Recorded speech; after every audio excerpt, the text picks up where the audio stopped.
দুদিন আগে একটা ভিডিও পোস্ট করেছিলাম, সেই ভিডিওতে আমি এটাই বলেছিলাম আমাদের সমাজে সেই মেয়েটার নামই ডিভোর্সি যে মেয়েটা সংসারে নিজেকে কুকুর বানাতে পারেনি, আর আমাদের সমাজে সেই মেয়েটারই সংসার হচ্ছে যে মেয়েটা সংসারে নিজেকে কুকুর বানিয়ে দীর্ঘদিন রাখতে পেরেছে।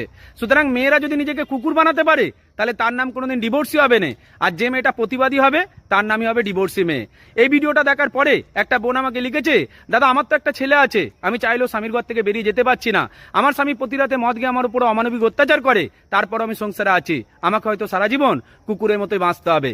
দেখো বোন, সন্তানের মুখের দিকে তাকিয়ে কুকুরের মতো বাঁচবে এটা আমি মেনে নিতে পারলেও সন্তানকে ভালো রাখার জন্য তুমি একটা মাতাল স্বামীকে অ্যাডজাস্ট করবে এটা আমি কখনোই মেনে নিতে পারছি না।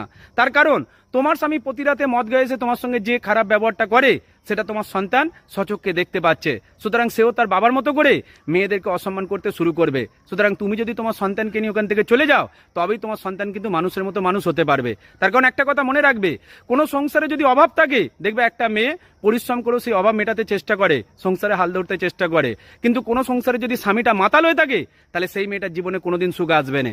কারণ মাতাল মদ খাওয়ার পরে মাকেও ধরে মারে না আর মাসিকেও গালাগাল করে না, দেখবে মাতাল মদ খাওয়ার পরে সর্বদাই বইয়ের ওপরেই টর্চার করে। কারণ আমাদের সমাজে অনেক পুরুষ মানুষ আছে যারা দু পেগ মদ খাওয়ার পরে বইদের কাছে বীরত্ব দেখাতে গিয়ে বউকেই ধরে মারে, এটাই সত্য।